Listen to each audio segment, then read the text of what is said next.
কি হবে? ধর্ম এরকম নয়। তাহলে আকিকা ভিন্ন জিনিস, কুরবানি ভিন্ন জিনিস। মনে থাকবে না মনে হয় আপনাদের?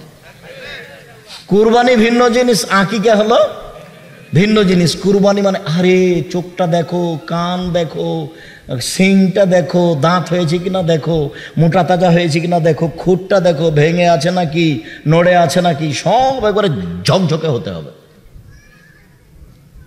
তাহলে সেটা হলো কুরবানি। বলছিলাম সম্মানিত দিনী ভাই বোন, আল্লাহর নবী বলেন অজু করার পরে কেউ যদি সুন্দর করে অজু করে, অজু করার পরে যদি বলে আশহাদু আল্লা ইলাহা ইল্লাল্লাহু ওয়াহদাহু লা শারীকা লাহু ওয়া আশহাদু আন্না মুহাম্মাদান আবদুহু রাসূলুহু, তাহলে তার জন্য জান্নাতের সব দরজা খুলে দেওয়া হয়েছে। যেটা ইচ্ছা সেটা দিয়ে ঢুকবে। হজ করেছিল ওটা খাস, সিয়াম পালন করেছিল এটা খাস, সালাত আদায় করেছিল ওটা খাস, দান করেছিল ওটা খাস। এবার ওযু করার পরে যখন এই দোয়া পড়েছে তখন সবটাই খুলে গেছে। কি দিয়ে আপনাকে আমি বুঝাই ওযু কি জিনিস আর দোয়া কি জিনিস? আপনার তো দোয়া মনেই থাকে না, একদিনও মনে থাকে না। ওযু শেষে বলতে হবে আশহাদু আল্লা ইলাহা ইল্লাল্লাহু ওয়াহদাহু লা শারীকা লাহু ওয়া আশহাদু আন্না মুহাম্মাদান আবদুহু রাসূলুহু। আল্লাহর নবী বলেছেন, হাদিস বুখারী মুসলিম, সব দরজাগুলি খুলে দেওয়া হয়েছে, যেটা দিয়ে ইচ্ছে ঢোকেন। মহিলাদের ব্যাপারে একটা খাস আছে, এখানে মহিলাও আছে পুরুষও আছে। ওরা দোয়া পড়লে ওরাও যাবে, পুরুষ দোয়া পড়লে পুরুষও যাবে। তো মহিলাদের জন্য একটা পার্সোনাল, ওটা পুরুষের জন্য সুযোগ নেই। সেটা হলো এই, আল্লাহ নবী বলছেন কোন মহিলা যদি 5 ওয়াক্ত সালাত আদায় করে, 1 রমজান মাসে সিয়াম পালন করে, 2 স্বামীকে মেনে চলে, 3 তিতা লাগলেও মিঠা লাগলেও, 4 যদি জেনায় লিপ্ত না হয়, তাহলে সব দরজা খুলে দেওয়া হয়েছে, যেটা দিয়ে ইচ্ছে যাবে। মহিলাদের জন্য এই সুযোগ আছে, পুরুষের জন্য এটা নয়। পুরুষ এত সহজে জান্নাত পাবে না।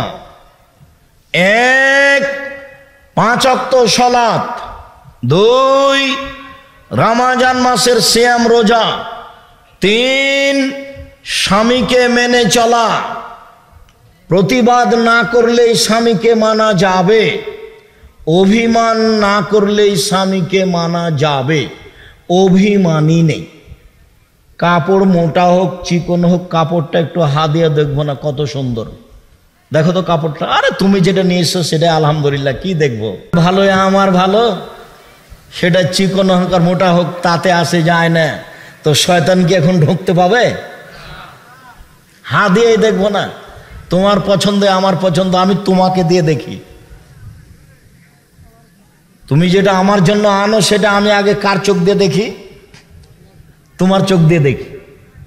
আমি আমার চোখে দেখে আপত্তি আনতে রাজি নই। লবণ ভাতে আমার যথেষ্ট। সারাদিন কাজ করবেন দিনমজুর হিসাবে, বিকেলে এসে টাকা দিবেন, আমি ওটা নিয়ে হিসাব করে খাবো। 1 কেজি বেগুন কিনবো, 4টা রান্না করবো, 1টা রেখে দেবো। 5টাই যদি রান্না করে হলো হস্তে নিব। ও সংসার বুঝে না। আলিকতেসাদু ফিল নিসফুল মাইশা, মধ্যম পন্থায় খরচ করা অর্ধেক জীবিকা নির্বাহ। মধ্যম পন্থায় খরচ করা অর্ধেক জীবিকা নির্বাহ। হিসাব করেই খরচ করতে হবে। পয়সা উপার্জনের 3টা পথ। 1 দিন মজুরি, রাজশাহী চাঁপাইনবাবগঞ্জের লোক করে। 2 চাকরি, এটাও দিন মজুর। দিন মজুর যারা তারা বিকালে টাকা পায়, আর চাকরি করে যারা তারা মাস গেলে টাকা পায়। দিন মজুর দুজনই। এটা হলো 1 টাকা ইনকামের। 2 জমি চাষ, 3 ব্যবসা। তখন আল্লাহ নবী বলছেন সত্যবাদী ব্যবসায়ীরা জান্নাতে নবীদের সাথে থাকবেন। আগে কিছু বললেন না, আবার বলছেন ব্যবসাতে অনেক সময় সত্য মিথ্যে চলে আসে। দান করে ওটা পূর্ণ করে দাও। তামাকের ব্যবসা চলবে না। বাইরে থেকে জিনিস আনতে যদি চট্টগ্রামে ঘুষ দেওয়া লাগে, তখন আমি মাজলুম, যে নিচ্ছে ও জালেম, তখন আমি দিব। মূল বস্তু জায়েজ আছে, এই জন্য আমার ব্যবসা জায়েজ। যেখানে যেখানে টাকা লাগছে তখন আমি মাজলুম, যে নিচ্ছে হলো জালেম। আর ব্যবসা দিয়ে নিজের উপকার করতে পারবেন, বাপ মায়ের করতে পারবেন, জাতির উপকার করতে পারবেন। দিনমজুর সন্ধ্যায় টাকা শেষ হবে, মাসিক বেতন 25 দিনে শেষ হবে, 5 দিন ধার কর্জে চলবে, জীবনে এভাবে পার হয়ে যাবে। ব্যবসা শুরু করবেন চকলেট দিয়ে, তাহলে ঋণ নেওয়া লাগবে না। ধীরে ধীরে 25-30 বছর পরে দেখবেন যে বড় ব্যবসায়ী হয়ে গেছেন। আল্লাহ তুমি আমাদের সৎ পথে চলার থাকার তৌফিক দান করো। তোমার নবী মোহাম্মদ সাল্লাল্লাহু আলাইহি ওয়াসাল্লাম হুজুর যে কথা বলেছে সেই নেকি আমাদের অর্জন করার সুযোগ করে দাও।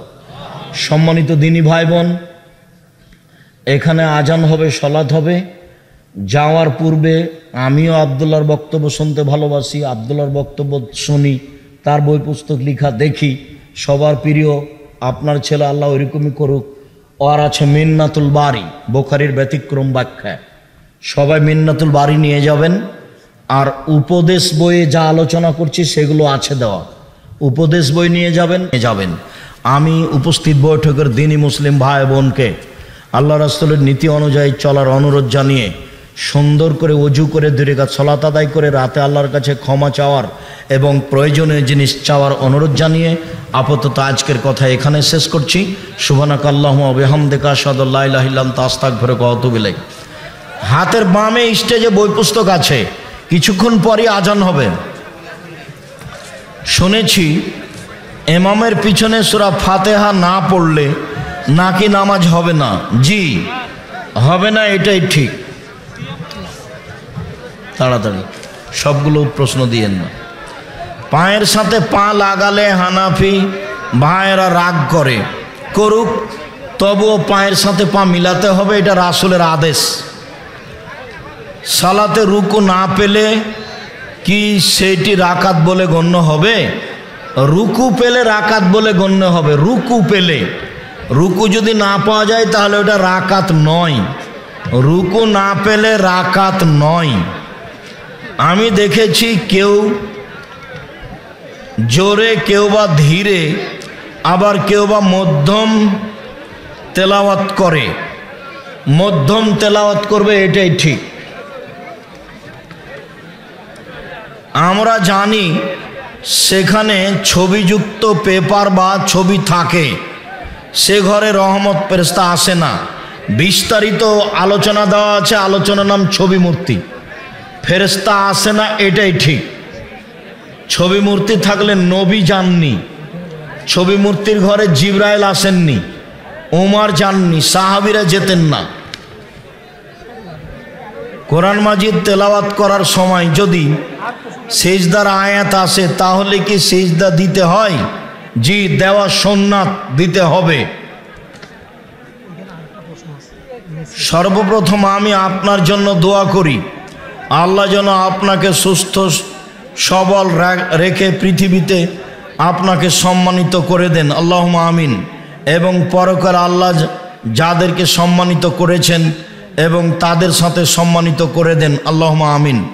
ফরজ নামাজের পর কি রাসূল সাল্লাল্লাহু আলাইহি সাল্লাম জিকির করেছেন যে সুবহানাল্লাহ 10 বার, আলহামদুলিল্লাহ 10 বার? জি, 33, 30, 33, 33, 34 আছে, 10 বারও আছে। আমার পিতা আমার বাপের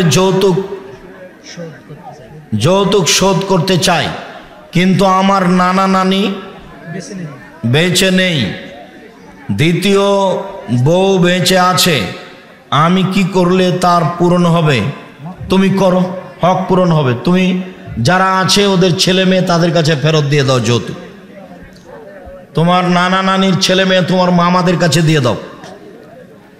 আমার বাবা 5 ওয়াক্ত নামাজ পড়ে, আবার গুল খায়, আমি নিষেধ করাই গোপনে খাই। বলতে থাকো, দোয়া করতে থাকো, ভদ্র ভাষায় বলিও। মসজিদ নির্মাণ কাজের জন্য তামাক বিক্রয় করা টাকা দান হিসাবে দেওয়া যাবে? যাবে না, দিলে নেকি হবে না। আসসালামু আলাইকুম শায়েখ, মহিলা মানুষ নিজ বাড়িতে মহিলা পুরুষ উভয়ের হোমিও চিকিৎসা করতে পারবে?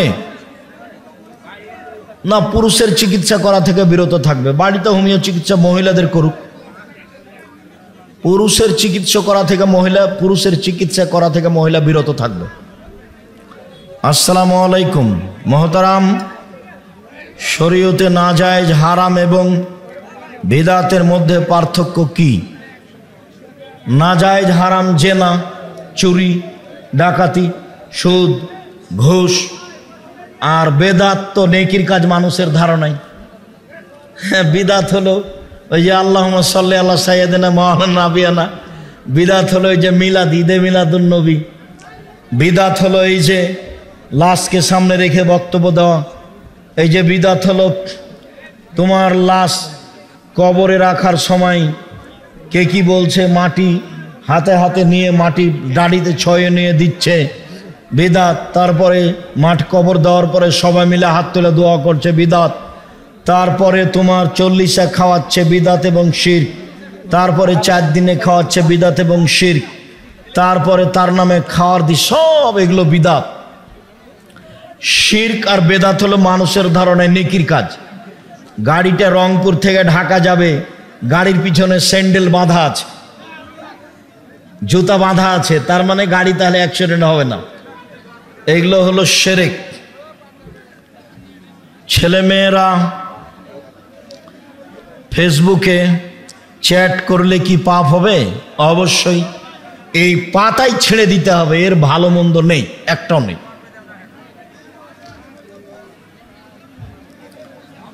আসসালামু আলাইকুম, আপনি কেমন আছেন? আপনি আমার জন্য দোয়া করবেন। দোয়া করে তোমার জন্য আল্লাহ তোমাকে ভালো করুক, বড় শিক্ষিত মানুষ করুক, আল্লাহুম্মা।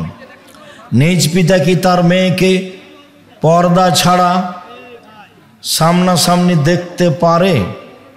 নিজ পিতা তার মেয়েকে তো সামনাসামনি দেখবে। এবার কোন কথা হলো? মেয়ের যা প্রয়োজন সব সেবা বাপে করবে, মেয়েকে তো বাপে দেখবে, তাছাড়া কে দেখবে? এটা কোন কথা হলো? ওর বাপ, ওর নিজ ভাই, ওর বোনের ছেলে, ওর ভাইয়ের ছেলে, এরা সবাই তার জন্য মাহারাম পুরুষ। আমার পিতা অথবা মাতা যদি কোনো অবৈধ সম্পর্ক করে, সে বিষয়ে যদি আমি জানি, তাহলে আমার করণীয় কি? তুমি শক্তভাবে তোমার বাপ মাকে বাধা দাও, এটা কাউকে বলতে পাবা না, কারোর সামনে বলা এটা নিষেধ। তুমি শক্তভাবে বাধা দাও। বাইরে চাকরি করলে তোমার মাকে বা তোমার বাপকে নিয়ে চলে যাও, একজনকে এখানে রাখো, তোমার বোনদের সাথে পরামর্শ করে যেটা করা লাগে সেটা করো, যে কোনো মূল্যে ঠেকাতেই হবে। জামাতের কাতার পূর্ণ হওয়ার পর পরের কাতারে এককভাবে কাতার হবে কি? যখন কেউ নাই তখন একাই দাঁড়াতে হবে। কবর স্থানান্তর করার নিয়ম কি? কবরটা খুঁড়ে হাড় হাড্ডি যা পাওয়া যাবে তা অন্য জায়গায় নিয়ে যা পুঁতে দিতে হবে, জানাজা নেই। কবর খুঁড়ে হাড় হাড্ডি যা পাওয়া যাবে অন্য জায়গায় নিয়ে যা পুঁতে দিতে হবে, জানাজা নেই। এরই নাম কবর স্থানান্তর। মাদ্রাসার নামে অক্ফ করা জমির মধ্যে জুমার সালাত বা অন্যান্য সালাত আদায় করা যাবে? মাদ্রাসার নামে যে জমি অক্ফ আছে এগুলো মসজিদের নামে করে দিতে হবে, কমিটি করে দেয় যেন। এটা মসজিদেরগুলো মাদ্রাসাতে নিয়ে যাওয়া যায় না, কিন্তু মাদ্রাসারগুলো মসজিদে নিয়ে যাওয়া যায়। মসজিদটা হলো সবচেয়ে উপরে, ওটাকে নিচে নামানো যাবে না, নিচেরগুলোকে ওপরে নিয়ে যাওয়া যাবে। জুমার সালাত মেয়েদের জুমার স্থান থেকে 100 গজ বা তার বেশি কারো বাড়িতে বা মাদ্রাসার ঘরে সমস্যা নেই, যদি নিকটে হয় তার যোগাযোগ হয়। বুখারীর হাদিসে এসেছে নদীর ওই পার থেকে, সাধারণ নদীর ওই পার থেকে এই পারের ইমামের অনুসরণ করতে পারে। আসসালামু আলাইকুম শায়েখ, এক নেকি কত পরিমাণ আল্লাহ ভালো জানেন। বাসর ঘর কি কি দিয়ে সাজাতে হবে? ছবি মূর্তি ব্যতীত সুন্দর লাগার জন্য যা লাগে।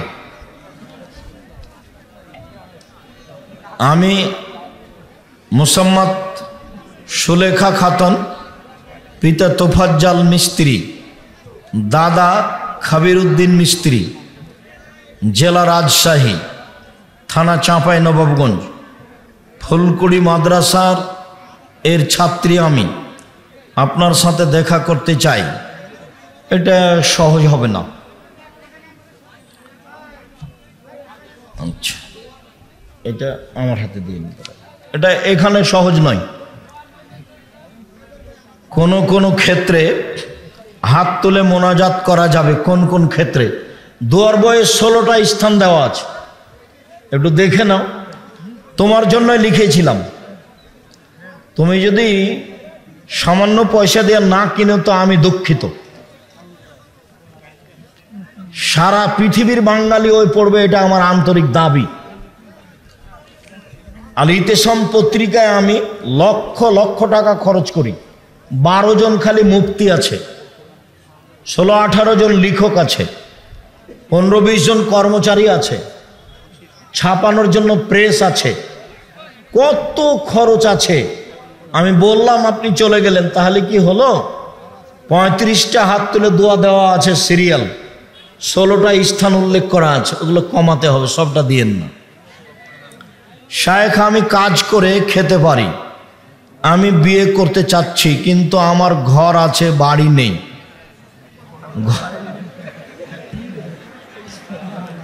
ওই ঘরটাই ঘেরে রাখো, অতি হবে। বিবাহ করলে আল্লাহ বরকত দিবে, আল্লাহ বলছেন, নবী বলছেন। বিবাহ করলে আল্লাহ বরকত দিবেন, আল্লাহ বলছেন, নবীও বলছেন। অনেক নাম রাখা যাবে না। আশিক না, ভালো নয়। আমার বন্ধুরা ফুটবল খেলতে চায়, টাকা দিয়ে ফুটবল খেলা যাবে না, শরীর চর্চার জন্য যাবে। হ্যাঁ, না ওর ভ্যানে যাবেন, সমস্যা নেই। ও যাক, নিয়ে যাবেন, সমস্যা নেই। আবু সাইদ কি যারা আকিকা করে নাই তারা এখন কি করবে? আল্লাহর কাছে ক্ষমা চাইবে। ওর বাপ আল্লাহর কাছে ক্ষমা চাইবে। তামাক চাষ করা কি হালাল? জি না।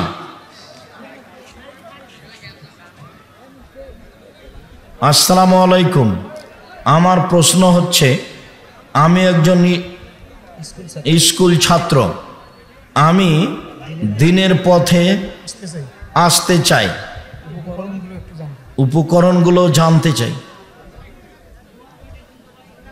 দিন ধর্মীয় বইগুলো চর্চা করো, আমাদের সাথে যোগাযোগ রাখো, আমাদের লেখা বইগুলি পড়ো, আমাদের সাথে যোগাযোগ রাখো। কিভাবে তোমার উপকার করা যায়, কোনো পথ থাকলে সেটা আমরা বলবো ইনশাআল্লাহ।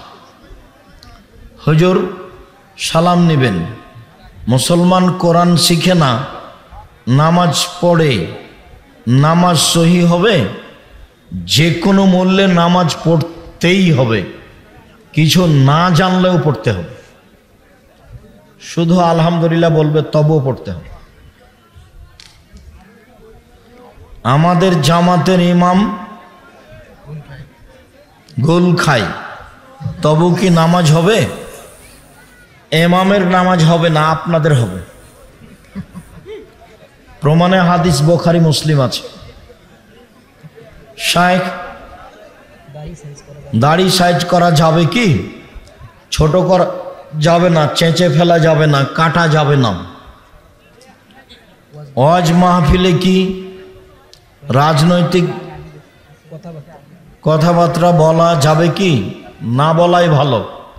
কোরআন হাদিসের কথা বলতে হবে। ওই নির্বাচন পদ্ধতি হলো ইলেকশন, আর বুখারী মুসলিমের হাদিস যেটা সেটা হলো সিলেকশন। 5 জন হুঁশিয়ার লোক মিলে নেতা নির্বাচন করবে, তার নাম হলো সিলেকশন। আর ইলেকশনে যদি নেতা নির্বাচন হয় তাহলে মুচিও নেতা হতে পাবে। স্বামী এবং স্ত্রী একসাথে তাহাজ্জুদ নামাজ আদায় করা যাবে কি? যাবে। স্বামী আগে দাঁড়াবে, স্ত্রী পিছে দাঁড়াবে, পাশাপাশি দাঁড়াতে পাবে না। শেষ করতে হবে। রমজান মাস ইমাম এরা বলে যে রোজা থাকলে পূর্বের সকল গুনাহ মাফ হয়। যদি লোকটা পৃথিবীর সকল গুনাহ করে তাহলেও কি তার পূর্বের সকল গুনাহ মাফ হবে? তখন হাদিসে এসেছে বড় পাপ ব্যতীত। বড় পাপ জেনা, চুরি, সুদ, ঘুষ, ওর জন্য বলতে হবে আস্তাগফিরুল্লাহ ওয়া আতুবু ইলাইহি নিয়মিত, তাহলে আল্লাহ মাফ করে দিবেন। আল্লাহ যখন বললেন মুসাকে, মুসা ফেরাউনের কাছে যাও, সীমা লঙ্ঘন করেছে, তখন মুসা বললেন আমি ভালো কথা বলতে পারি না, আমার একটা অপরাধের অভিযোগ আছে ফেরাউনের কাছে। আমি এক থাপ্পড়ে একটা লোককে মেরেছিলাম, ও আমাকে হত্যা করবে। সমস্যা 1, আমাকে হত্যা করবে। সমস্যা 2, ভালো করে কথা বলতে পারি না। সমস্যা 3, আমার ভয় হয়। তখন আল্লাহ বললেন তুমি যাও, আমি তোমার সাথে আছি। এই যে বললেন আমি তোমার সাথে আছি। যেদিন মুসা আলাইহিস সালাম সাগরে আটকা পড়বেন সেদিন আবার মুসা বলবেন আল্লাহ আমার সাথে আছে। তো এখন আল্লাহ বললেন আমি তোমার সাথে আছি। তো মুসা এসে ফেরাউনকে বললেন যে তুমি সীমা লঙ্ঘন করেছো, তুমি বানি ইসরায়েলকে ছেড়ে দাও। তখন ফেরাউন বলছে অবাক, তোমাকে কি শিশুকালে আমি লালন পালন করিনি? তুমি কি বহু বছর আমার মাঝে থাকোনি? তুমি তোমার কর্ম করেছো যা করেছো, তুমি এক থাপ্পড়ে মানুষ মেরেছো, তুমি বড় অকৃতজ্ঞ। আবার শোনেন, ফেরাউন বলছে তোমাকে কি শিশুকালে আমি লালন পালন করিনি? কে বলছে কাকে? ফেরাউন বলছে মুসাকে। তুমি কি বহু বছর আমার মাঝে থাকোনি? তুমি তোমার কর্ম করেছো যা করেছো, এক থাপ্পড়ে মানুষ মেরেছো, তুমি বড় অকৃতজ্ঞ। ফেরাউন বলল। তখন মুসা আলাইহিস সালাম বলছেন আমি যা করেছি তা করেছি, আমি তখন ভুল পথে ছিলাম। আমি তোমার হত্যার ভয়ে দেশ ছেড়েছি। আমার প্রতিপালক আমার প্রতি দয়া করেছেন, আমাকে জ্ঞানে গুণে পূর্ণ করেছেন, আমাকে নবী করেছেন। তুমি আমার প্রতি অনুগ্রহ করেছো, অনুগ্রহ করে তুমি খোঁটা দিয়েছো, খোঁটা দিয়ে তুমি বানি ইসরায়েলকে দাস দাসীতে পরিণত করেছো। তুমি বড় উদ্ধত স্বৈরাচার, সীমা লঙ্ঘন করেছো। কে বলল এগুলো? মুসা আলাইহিস সালাম। এবার মুসা আলাইহিস সালাম দেশ ছেড়ে পালাচ্ছেন। এবার আবার সাগর সামনে। তো সঙ্গী সাথী বলছেন আমরা আটকা পড়ে গেছি, ফেরাউন ধরে নিবে। তখন মুসা বলছেন আল্লাহ আমার সাথে আছে। একটু আগে আল্লাহ বললেন মুসাকে যে আমি তোমার সাথে আছি। এখন মুসা বলছেন কি? আল্লাহ আমার সাথে আছে, ফেরাউন আমাকে ধরতে পারবে না। সব পাপ ক্ষমা হয়ে যায়, তওবা করলে বড় পাপ ক্ষমা হয়, তওবা করা ছাড়া হয় না। আস্তাগফিরুল্লাহ ওয়া আতুবু ইলাইহি বলতে হবে। মানুষ তাবিজ গলায় দিয়ে নামাজ পড়লে কি তার নামাজ হবে? জি না। ও মুশরিক। কেউ তাবিজ গলায়, কোমরে মাদুলি, ছেলের গলায়, হাতে অষ্টাধাতুর আংটি কেউ রাখতে পাবে না, সব খুলে ফেলতে হবে। বালা, ওই যে হাতে বালা আছে, সাদা কালো যা আছে সব এখনই খুলে দিতে হবে, এখনই। যদি রাখো, রেখে যদি মরে যাও তো মুশরিকে মারা যাবা। কোরআন মাজিদ তেলাওয়াত করার সময় যদি সেজদার আয়াত আগে, তাহলে সিজদে দিবে। আমার পিতামাতা কিস্তিতে টাকা তোলে, হারাম, বন্ধ করো আজকেই। আগামীকাল সন্ধ্যা হতে হতে তোমার বাপের কিস্তি বন্ধ করতে হবে যে কোনো মূল্যে। আল্লাহ যদি আমার জন্য আগে থেকেই লিখে রাখে, তাহলে আমার এই পৃথিবীতে আসার কারণ কি? তোমাকে জিজ্ঞাসা করা লাগবে না। তুমি ভালো করার চেষ্টা করো, তোমার তাকদিরে যেটা আছে সেটা তোমার কর্ম দিয়ে বের হবে। তুমি বেঁচে থাকার চেষ্টা করে হবে না। বনের জমি ভাইয়েরা জোরপূর্বক দখল করে খাওয়া কোন ধরনের ইবাদত? এটা হলো হক নষ্ট, কাবিরা গুনাহ। এসব ভাই জান্নাতে যাবে না। বাপ লিখে থাকলে বাপ পশু প্রাণীর চেয়ে খারাপ। জমি জায়গা যেটা লিখা হয়েছে সেটা সকাল হতে হতে জমি ফেরত দিতে হবে। কেউ যদি অন্য কারো জমিতে জোর করে বাড়ি করতে থাকে, তো যেই পরিমাণ জমি জোর করে নিবে সেই পরিমাণ 7টা জমি বিচারের মাঠে তার কাঁধে তুলে দেওয়া হবে। সে ঘুরতে থাকবে যতদিন বিচার না হচ্ছে। সুদ খেয়ে মসজিদের খেদমত করা যাবে কি? সুদ খেয়ে তো হারাম খাচ্ছে, তার দান কবুল হবে না, খেদমত করতে পারে। এই ছেলে, আজান দাও। শুকরিয়া, জাযাকুমুল্লাহ খায়র। সুবহানাকাল্লাহুম্মা ওয়া বিহামদিকা, আশহাদু আল্লা ইলাহা ইল্লা আনতা, আস্তাগফিরুকা ওয়া আতুবু ইলাইক। আসসালামু আলাইকুম।